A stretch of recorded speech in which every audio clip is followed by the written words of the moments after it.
Hello and welcome back to Anthony Bourdain's Kitchen Confidential, Adventures in the Culinary Underbelly. We will be covering dessert today, and let's get right into it. We can start with page 90, and Bourdain's talking about how he prepares his kitchen. He's definitely come a long way, and he picks up the local paper to see what the buzzwords are going on, if there's any games, if there's a sports game, there may be more tourists or more people out and about wanting to get a quick bite to eat before the game, and so he could expect more patrons than usual, so he may need to buff up his food supply and all that. And he's just considering all of the variables that could go into his restaurant. He's taking the time and putting in a lot of effort to make sure that his customers are happy and he has a successful night. It would be a shame to run out of food, as you're missing out on a lot of money there. So he's definitely come a long way trying to be proactive and just predicting his environment, which is quite interesting. I wouldn't expect chefs to have to think that far ahead, but it makes complete sense that they would need to plan for things like that. It's just like if you have a wedding coming up, you got to plan for all the guests and all the food and everything that needs to be done. You got to do the same thing. Like, it may not be a wedding, but it's still a big event, like a sports game. So you have to be prepared for that. Next is page 93.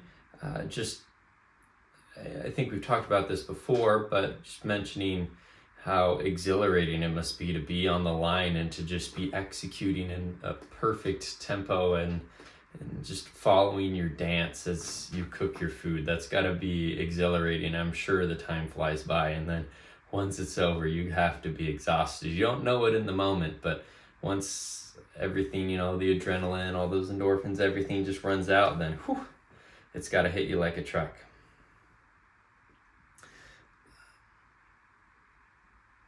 Page 95, which is almost, I could have mentioned this on page 90, but it's similar to what we talked about in 12 Rules for Life when I mentioned that Reddit post, one of the more famous ones, about you have your past self, your future self, and your present self. And you will want to take care of your future self, because it makes your life easier. So you do things now in the present that may cause you suffering, but it will help you out in your future self. So that way, when you get to your future self, you can thank your past self for going the extra mile to make your life a little bit easier. That's what Bourdain's talking about, having your mise en place exactly how you want it.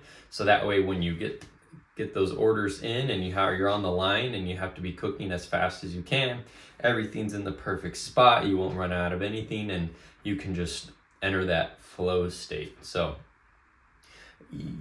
he's talking about preparing things for his future self, so that way it makes life easier. Okay, page 99, Bourdain mentioned how when he puts food out, you think the waiters are eating the food like they have no money. Now, I know the waiters definitely make money, but I watched a lot of those.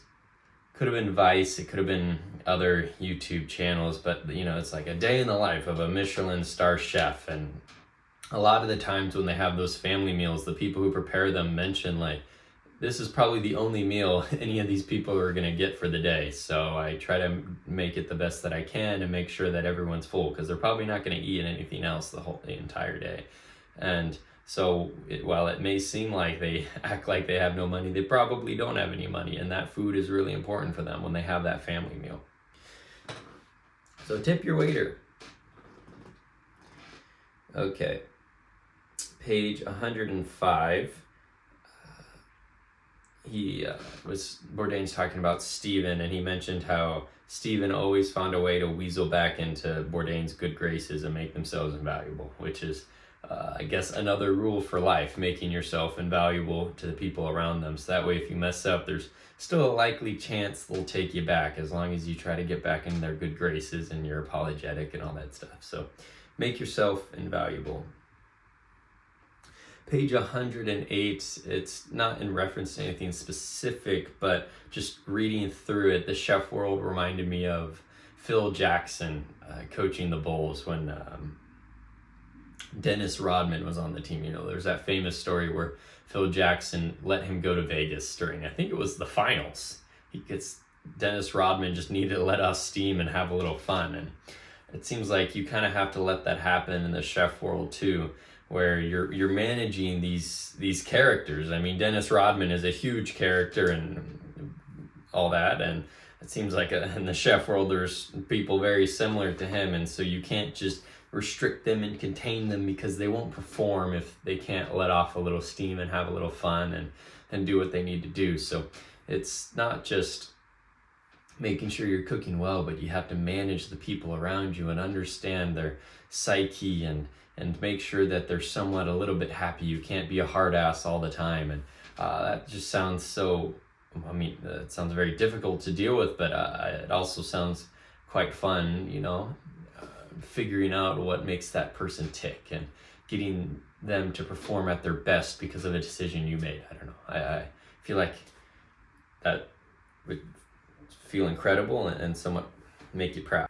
Page 115, the military and the restaurant world deal with discipline in the same way.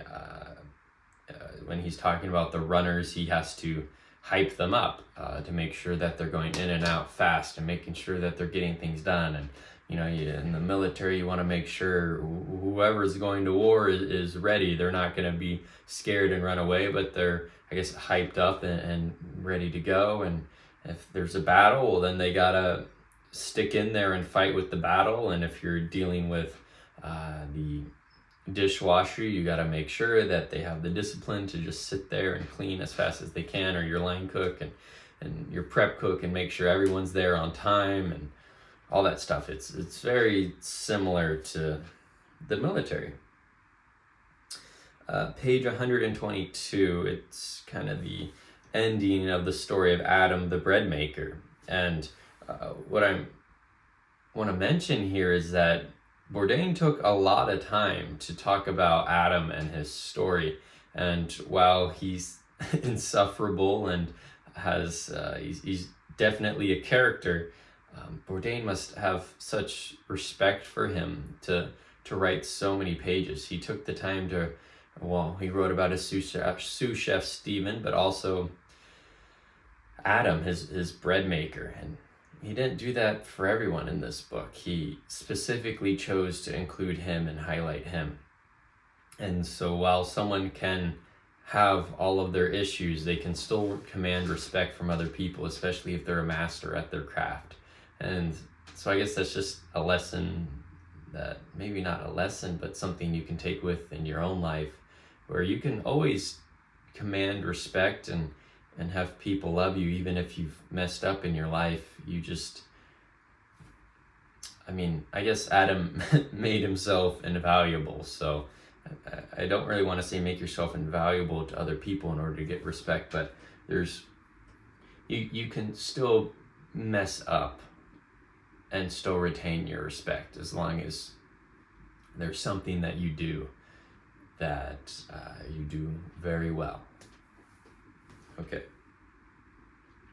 Page 124. Bourdain talks about how it's difficult for him to act normal in society. When he leaves the kitchen, he can't just scream at everyone and swear at them and do what he normally does as a head chef. And it's like, I guess it's like a soldier coming back home from war. And we talked about it in 12 Rules for Life, how, when we're in our cars, we all act orderly and obey the rules of the road. Or if we're on a plane, we're not trying to open up the emergency exit door and ruin everyone's day. It's somehow, some way, we all figure it out and adhere to these social norms and cues and everything that society demands. And it's just these unwritten rules that we all follow because, we don't want to be left out of the group. And it's, it's kind of amazing that we can adapt ourselves to each scenario. Okay, that's gonna do it for us for dessert. I hope you enjoyed, and I'll catch you in the next chapter.